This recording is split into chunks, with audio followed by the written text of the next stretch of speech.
Vamos lá. Está propondo, então, hoje, a carga horária atualmente é de 800 horas aula, com pelo menos 200 dias letivos por ano. Então, 800 horas nos 3 anos do curso médio. Isso atualmente. A medida provisória diz o seguinte: aumento progressivo para 1.400 horas, né? Quase o dobro. Não especifica o mínimo de dias letivos por ano. Isso é uma das propostas. Vamos ver mais uma. Outra é o seguinte: língua estrangeira. O ensino obrigatório de língua estrangeira nas escolas hoje pode escolher qualquer língua. A partir da medida provisória, diz o seguinte: inglês passa a ser obrigatório e pode oferecer, se quiser, ou se houver condições, pode oferecer uma segunda língua, preferencialmente o espanhol, falado pelos nossos vizinhos aqui no continente latino-americano. Temos mais uma ou não? Mais uma. Professores. Bom, atualmente são trabalhadores de educação, um diploma técnico ou superior em área pedagógica, para poder dar aula, para receber a licença. A medida provisória propõe: redes de ensino poderão contratar profissionais de notório saber. Por exemplo, suponho, sei lá, contratar um médico que souber dar aula de biologia, vai dar aula de biologia, né? Um engenheiro souber dar aula de matemática, enfim, é por aí. O Daniel Cara, que é coordenador da campanha nacional pelo direito à educação, é o nosso convidado. Daniel, boa noite, obrigado pela gentileza. Bem-vindo mais uma vez. Muito obrigado pelo convite. Daniel, qual é a primeira avaliação que você faz dessa medida provisória? Por ser medida provisória? Olha, por ser medida provisória já demonstra um equívoco do governo federal, né? Não é verdade que o debate se estendeu demais no Congresso Nacional. O projeto de lei que tramita é de 2013. 2013 começa esse debate, mas depois nós tivemos uma crise econômica, uma crise política. Em 2014, um processo eleitoral extremamente complexo. Então, o resultado disso é que o ensino médio não se tornou uma grande pauta. Mas, ao mesmo tempo, durante esse período, teve a tramitação do Plano Nacional de Educação. E essa medida provisória, em muitos aspectos, contradiz o Plano Nacional de Educação. Me dá um exemplo. Por exemplo, em relação à formação dos professores. O Plano Nacional de Educação, ele reforça que é preciso uma formação em licenciatura, né? É preciso ter acesso à licenciatura e, mais do que isso, diz que todos os professores têm que ser formados numa graduação em licenciatura. Então, o normal magistério deixa de ser uma trajetória reconhecida como uma trajetória ideal. Passa a ser, então, um bacharelado e um curso de licenciatura. O resultado disso é que você tem tanto o notório saber daquele que aprende, que tem que ensinar um conteúdo, então tem que aprender na universidade esse conteúdo, mas também todas as ferramentas da didática que são necessárias. Também o Plano Nacional de Educação reforça que o professor ele tem que ter habilidade para lecionar e ele precisa passar por uma experiência nas escolas antes de concluir a sua formação. Então, ele vai fazer uma espécie de residência nas escolas públicas. Isso é muito positivo. Esse foi o debate que foi trilhado por 4 anos no Congresso Nacional. Teve o apoio de todos os partidos. O PMDB, do presidente Michel Temer, teve a presidência e a relatoria de várias etapas do Plano Nacional de Educação e surpreende agora essa edição de uma medida provisória, sempre lembrando que medida provisória é um instrumento legislativo oriundo do decreto-lei da ditadura militar. É um instrumento... Usada por todos os governos pós-1988. Exato, mas que é um... Inclusive o do Fernando Henrique, o do Lula, da presidente Dilma. Perfeito, mas que é considerado em todo o debate da ciência política como um instrumento muito forte, em que o governo, o Poder Executivo, o governo federal, ele acaba comandando o debate dentro do parlamento. E que isso não é um caminho adequado para um sistema pautado em Poder Executivo, Poder Legislativo e Poder Judiciário. Tudo bem. Diz uma coisa, e essas outras mudanças que estão sendo propostas aí? Esse aumento do número da carga horária e tal? O aumento do número da carga horária, o que preocupa no conjunto da medida provisória é que é uma medida provisória que atua sobre a forma do ensino médio e ela determina uma série de demandas que não têm o seu respaldo estrutural. O governo acabou de enviar para o Congresso Nacional a PEC 241 de 2016, que congela por 20 anos os investimentos em educação. Os governos estaduais eles estão praticamente esgotados na sua capacidade de investimento. Então, a extensão da carga horária vai depender centralmente do governo federal, que é quem de fato tem capacidade arrecadatória no Brasil. Se você diz que vai expandir a educação em tempo integral e edita a PEC 241, você comete uma contradição, porque você está dizendo que vai congelar os recursos e está expandindo o tempo do aluno dentro da escola. Agora, tem um outro problema, Heródoto, que é um problema pedagógico. A aula hoje é muito ruim. né? A qualidade da aula é muito ruim. E uma aula ruim de 5 horas ser expandida para 7, ao invés de diminuir a evasão, pode aumentar a evasão, porque se torna uma aula mais interessante. O professor é mal formado? O professor é mal formado, o professor não tem motivação porque não é valorizado, e esse é um ponto que é fundamental. Valorizado é salário? Salário, formação, é uma avaliação adequada, um retorno em relação ao trabalho dele. Quer dizer, a maneira como se lida com o professor no Brasil é muito ruim. Além disso, nós temos uma escola com uma infraestrutura muito inadequada, é uma escola que é pouco atrativa.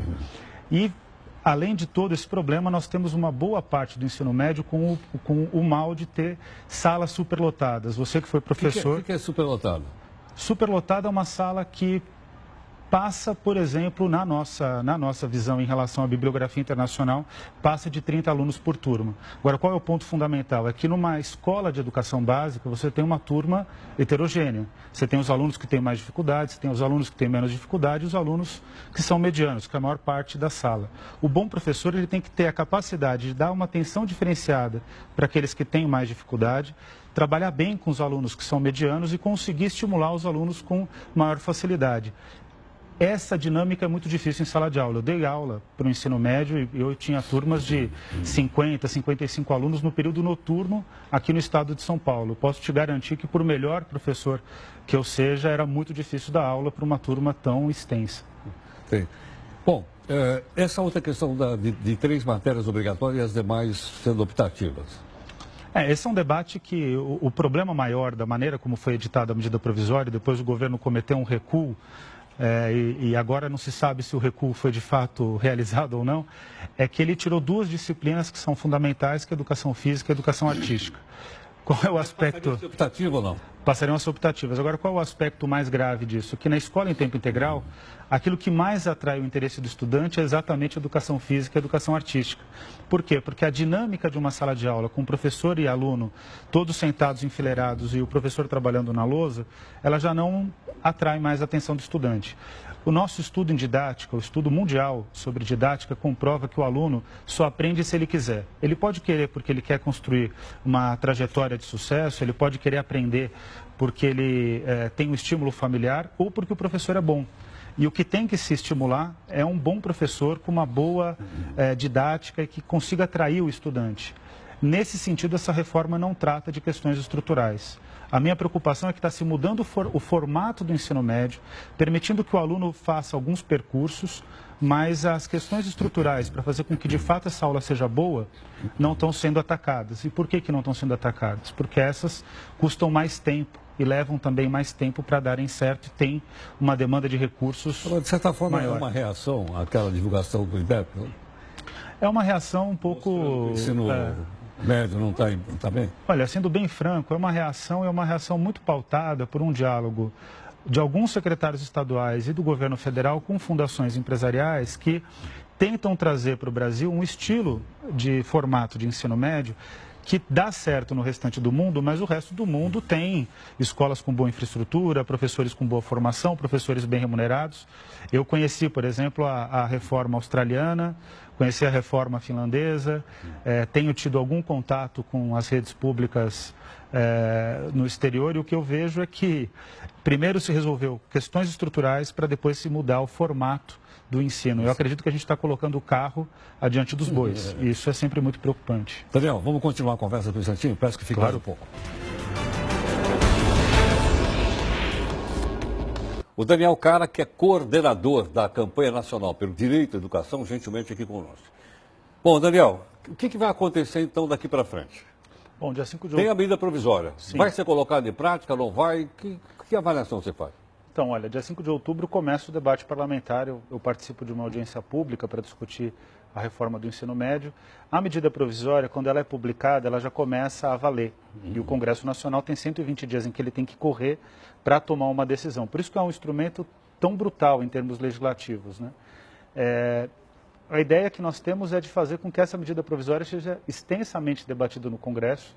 Eu não considero que 120 dias, inclusive, é um prazo adequado para uma mudança de formato tão grave como essa, né? Mas a gente vai incidir para que... Ela vai ser obrigatória para todo o ensino médio? Sim, porque como ela altera a LDB, que é a Lei de Diretrizes e Bases da Educação Nacional, e pela Constituição a LDB é uma prerrogativa da União, porque a educação é um direito de cidadania, então a cidadania é nacional.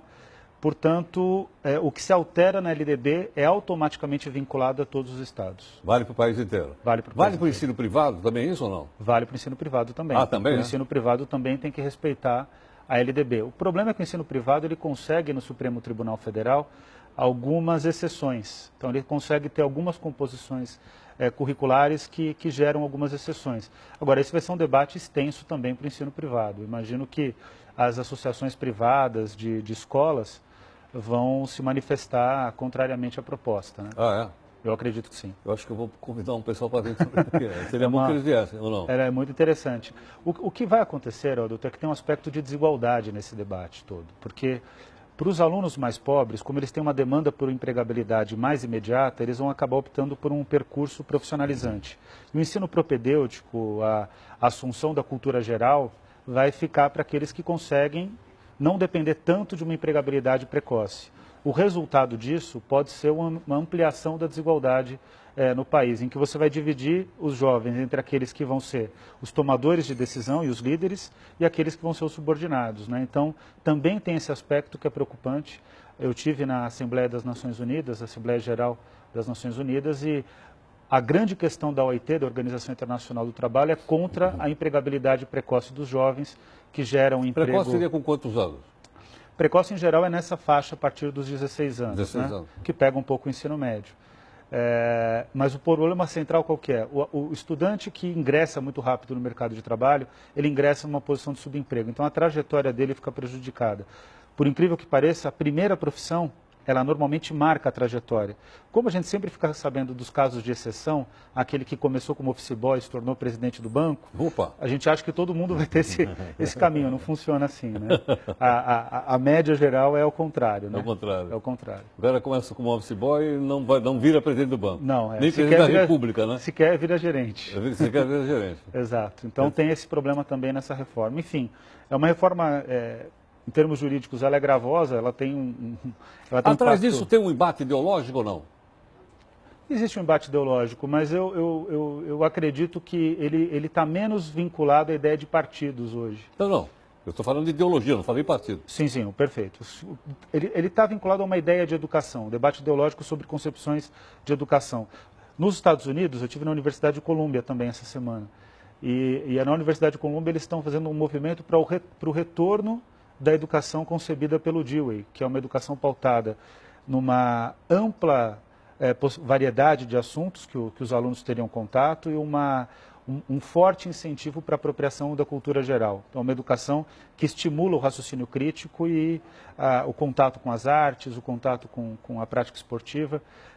Eu tendo a acreditar que esse é um caminho mais promissor do que esse caminho, que é um caminho muito mimetizado, robotizado, e uma concepção razoavelmente utilitarista. Daniel, obrigado pela gentileza, muito obrigado mais uma vez. Pela presença. Até a próxima. Até a próxima.